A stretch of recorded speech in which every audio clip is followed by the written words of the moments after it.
आज शाम का दूसरा मैच, मुझे तो इसका बहुत इंतजार था। दिल्ली और आरसीबी का जो मैच हुआ कि मुझे ये देख, हमेशा आरसीबी के मैच में मुझे हमेशा ये देखना रहता है कि आज ये कौन सी गलती रिपीट करते हैं या कौन सी गलती आज ये नहीं करते।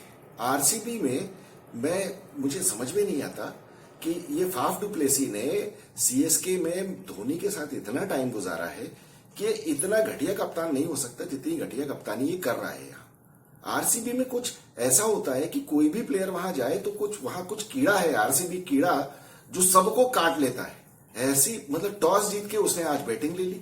पता नहीं पिच रिपोर्ट या जो पिच के जो हिस्टोरिकली दिल्ली की पिच खेल रही है उससे उसको लगा होगा कि ये तो स्पिनिंग विकेट है और इस पे तो बस पहले बैटिंग करो और बाद में इनको जकड़ लो। इनके पास स्पिनर तो है ही, वो लोमरोर है और वो फास्ट स्पिनर है हर्षल पटेल और हसरंगा है इनके पास। तो इन्होंने सोचा होगा कि सेकंड बैटिंग में तो, और दिल्ली तो वैसे भी लूटी पिटी हुई है। दिल्ली का क्या है, दिल्ली तो बैटिंग कर ही नहीं पाती है। लेकिन उनको समझ में नहीं आ रहा है कि अब दिल्ली के पास, Delhi has got nothing to lose now they are a more dangerous team. मुझे तो बहुत मजेदार मैच लगा आज का, क्योंकि देखिए दिल्ली का जीतना इसलिए जरूरी था कि उनका पार्टी स्पॉइल करना जरूरी है। अब आरसीबी का कैरेक्टर पता चलेगा। आरसीबी का कैरेक्टर खैर क्या पता चलेगा, आरसीबी का कैरेक्टर हम पिछले 15 साल से देख रहे हैं। आरसीबी का तो मैं क्या बताऊं, आरसीबी के फैंस को तो मेरी बहुत बहुत शुभकामनाएं हैं। और मुझे ताज्जुब है कि आरसीबी के फैंस किस कदर पेशेंस के साथ लगे हुए हैं और अभी भी उनको उम्मीद है कि आरसीबी कभी शायद जीत जाएगी इस तरह से खेल के। तो बैटिंग जो की है देखिए आज इन्होंने, हालांकि आज दिल्ली ने देखिए फिर भी एक पॉइंट मिस कर दिया। इन्होंने पावर प्ले में सेकंड ओवर में ही अक्षर पटेल को लगा दिया। फाफ और विराट खेल रहे थे जब, तो ये तो इनको पकड़ने का बहुत सही सेट तरीका है कि स्पिनर लगा दो इनके सामने। लेकिन फिर भी इसने गलती कर दी वार्नर ने। उसने सिर्फ अक्षर पटेल से 2 ओवर करवाए, उसको दूसरा ओवर अक्षर पटेल से करवा के तीसरा कुलदीप यादव से करवाना चाहिए था। आई एम डेड श्योर एक दोनों नहीं तो कम से कम एक तो उनमें से आउट हो जाता, जो कि उन्होंने अच्छे खासे रन पीट दिए। 10 ओवर में 70-80 रन ठोक दिए इन लोगों ने। हालांकि पावर प्ले तक ये लोग कुछ रन नहीं बना पाए। इनका 6-7 का एवरेज चल रहा था दोनों का, क्योंकि ये स्पिनर्स को खेल नहीं पाते हैं। फिर भी फास्ट बॉलर्स के ऊपर टूट पड़ते हैं ये दोनों के दोनों। लेकिन हुआ क्या, विराट कोहली ने कितने रन बनाए, 46 बॉलों में 55 रन। और मैच का डिफरेंस कहां हुआ, फिल सॉल्ट ने बनाए 45 बॉल में 85-87 रन। आप खुद ही डिसाइड कर लीजिए कि कौन फास्ट खेला और किसकी वजह से मैच हारे। ऐसे विराट कोहली तो ऐसे टूट के पड़ता है बिल्कुल फास्ट बॉलर्स के ऊपर जैसे पता नहीं क्या कर देगा। और फाइनली स्ट्राइक रेट क्या होती है उसकी, 115, 120, 125, बहुत हो गई तो 140। ओपनर का इससे काम नहीं चलता है, T20 में नहीं चलता है। और फिर आपके पास 3 ही बैट्समैन है। वो तो आज अच्छा हुआ, महिपाल लोमरोर ने बहुत अच्छी बैटिंग कर दी, बहुत ही गजब की बैटिंग कर दी। 29 बॉल में जो उसने 55 रन बना दिए। अदरवाइज आरसीबी तो फिर वही 140 पे ही ढेर हो जाने वाली थी। और 140 पे ढेर होती तो इनका क्या होता। फाफ जब नहीं चलेगा तो इनकी हालत ऐसी ही होगी, क्योंकि विराट कोहली 120-25 की स्ट्राइक रेट से ज्यादा से नहीं खेल रहा है। पूरे आईपीएल में उसने कुछ नहीं किया है ऐसा। 40 बॉल में 80 रन की एक भी पारी उसकी नहीं आई है, जबकि ओपनर की कम से कम, अब जब वो 10 मैच खेल चुका है तो कम से कम 3-4 पारी तो उसकी ऐसी आनी चाहिए जिसमें वो 40-45 बॉलों में 80 रन बनाए।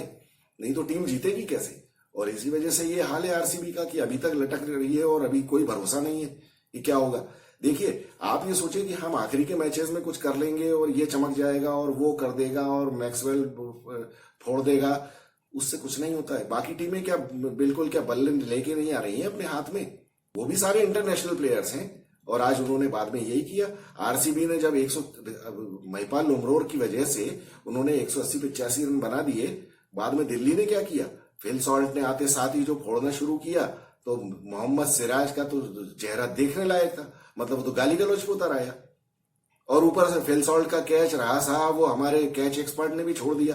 अब वो कैच एक्सपर्ट, उसने ऐसा कैच टपकाया, वो 2-3 कैच टपका चुका है इस आईपीएल में। मुझे तो लगता है उसको वो एडवर्टाइजमेंट बनाने वाली कंपनी वो साइड से बाहर ना कर दे, जिसमें वो कैच एक्सपर्ट कहते हैं उसको।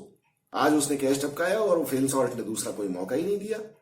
डिफरेंस वही था, विराट कोहली ने 46 बॉलों में 55 रन बनाए और फिल सॉल्ट ने 45 बॉलों में 85 रन बनाए। तो वो डिफरेंस आपके सामने ही है। किसकी वजह से मैच हारे। और अभी भी विराट के फैंस जो हैं वो लगे हुए, नहीं नहीं नहीं, विराट कोहली तो बढ़िया खेला और ये खेला और वो खेला। अब आप अपने आंखें खोल के उनके ऊपर पट्टी बांध लो तो कोई कुछ नहीं कर सकता है। आप करते रहो तारीफ, तारीफ करने से क्या होता है, जो होता है सामने स्कोर बोर्ड में दिख ही रहा है ना। दिमाग घर पे आके रख के आके और मैच देखने से कोई फायदा नहीं है। इतना भी अंधभक्त होने से क्या मतलब है, सामने परफॉर्मेंस दिख रही है कि किस बैट्समैन ने कैसा खेला है और किसकी वजह से आप मैच हारे हो। दिल्ली के तो फाइनली आखिर वो 4 जो उनके फॉरेन प्लेयर्स थे वो चारों प्लेयर्स ने ही फोड़ फाड़ के बराबर कर दिया। फिल सॉल्ट, मिच मार्श और रायली रूसो और डेविड वार्नर। डेविड वार्नर ने आज अपने आईपीएल 2023 का दूसरा छक्का भी मारा। उसने अच्छी शुरुआत कर दी।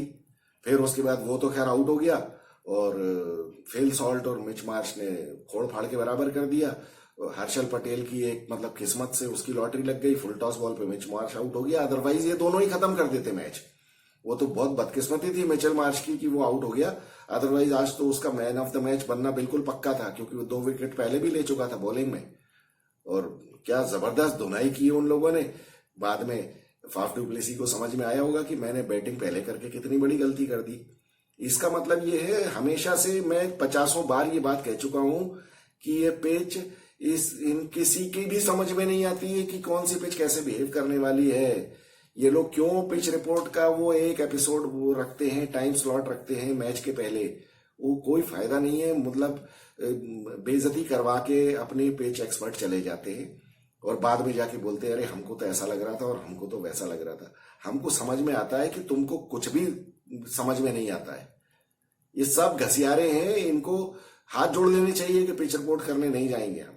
पता नहीं क्या क्रिकेट खेली है इन लोगों ने और क्या करते हैं ये लोग। और आरसीबी में तो बहुत बेसिक गलतियां ये शुरू से 15 सालों से करते चले आ रहे हैं। इसीलिए मैं हमेशा कहता हूं ये कुछ भी कर ले, विराट कोहली 1500 रन बना दे अगर, उसके बावजूद आरसीबी नहीं जीत सकती है, क्योंकि ये कोई नई गलती ढूंढ के करेंगे। आज तो इनकी किस्मत से लोमरोर ने रन बना दिए, अदरवाइज इन लोगों की इतनी बेइज्जती होने वाली थी। ये शायद अगर ये 140 पे आउट हो जाते तो ये तो 10 विकेट से मैच हार जाते, और ये कभी भी 10 विकेट से मैच हार सकते। इतनी अच्छी बॉलिंग लाइनअप होते हुए अच्छी खासी मुझे समझ में नहीं आता। पहले फील्डिंग कर लेते जब टॉस आप जीत गए थे, लेकिन नहीं, आपको डर लगा कि ये तो स्पिनिंग विकेट है, बाद में तो हो ही नहीं पाएगा, और स्पिनिंग के मारे तो स्पिन पिचेस के आगे तो इनकी बिल्कुल पैंट सरक जाती है। इनको समझ में ही नहीं आता। वो फाफ और विराट कोहली दोनों को समझ में नहीं आता, दोनों को पसीने छूटते हैं स्पिनर्स के सामने। तो ये डर के मारे इन्होंने पहले बैटिंग कर ली, और बैटिंग कर ली, रन भी नहीं बनाए। चलिए खैर, हमारे लिए तो बहुत अच्छा हुआ, क्योंकि डेविड वार्नर बेचारा जितना अच्छा प्लेयर है वो, इस बार उसकी किस्मत ने बिल्कुल साथ नहीं दिया, क्योंकि वो जब तक रन बना रहा था तब बाकी कोई बैट्समैन रन नहीं बना रहे था। अब लेकिन चलिए ठीक है, अब कुछ भी हो सकता है। देखिए, जीतने को अभी भी दिल्ली अपने बाकी सारे मैचेस जीत सकती है, और आज जिस तरह से जिस नेट रन रेट को उन्होंने इंक्रीज किया है, आरसीबी के लिए ये बहुत बड़ा गड्ढा खोद दिया उन्होंने। बल्कि आरसीबी के लिए उन्होंने क्या खोदा, आरसीबी खुद गड्ढे में खोद कर उसमें गिर गई है। ये किस तरीके से मैच हारे हैं ये लोग, अपना नेट रन रेट का कबाड़ा कर दिया। अभी 4-5 टीमें जो हैं वो 10 पॉइंट्स पे हैं, 10 मैचों में 10 पॉइंट्स पे हैं, और आरसीबी की हालत खराब है। लेकिन हम बहुत खुश हैं आज, क्योंकि चेन्नई मैच जीती और चेन्नई 2nd पोजीशन पे पहुंच गई, और चेन्नई बहुत स्ट्रांग है, क्योंकि राजस्थान ने फॉल्टर कर दिया है। हम तो अच्छा से चेन्नई के फैन है, धोनी के फैन है। हम तो चाहते हैं सीएसके इस बार फिर चैंपियन बने।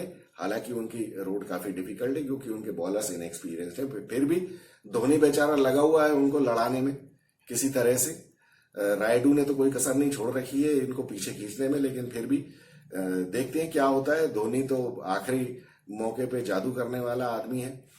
तो अभी कल संडे को देखिए 2 बहुत मजेदार मैचेस होने वाले हैं, गुजरात और लखनऊ का, और राजस्थान और हैदराबाद का। तो हैदराबाद तो चलिए अब दिल्ली की आज की जीत के बाद 10वें नंबर पे पहुंच गया है, लेकिन फिर भी राजस्थान के लिए मैच जीतना बहुत जरूरी है। अब होता यही है, जब एक बिल्कुल ही टेबल की आखिरी वाली टीम से किसी ऊपर वाली टीम का मैच होता है, तो भयानक टेंशन जो होता है वो ऊपर वाली टीम को हो जाता है कि हार गए तो बिल्कुल ही पोजीशन मुसीबत में पड़ जाएगी, और जीत गए तो भी कोई बहुत ज्यादा फायदा नहीं होने वाला है, सिवाय इसके कि जहां है वहां बने रहेंगे, भले ऊपर ना आ पाए। लेकिन यह है कि बेनिफिट तो होता है बाकी टीमों के अगेंस्ट, क्योंकि बाकी आपकी जो 3 राइवल टीमें हैं ऊपर, या आपके जस्ट नीचे जो 5वें 6वें नंबर पे हैं, कहीं ऐसा ना हो आप उनसे भी पीछे चले जाए। तो ये वीकर टीमों के साथ मैच हारने में बहुत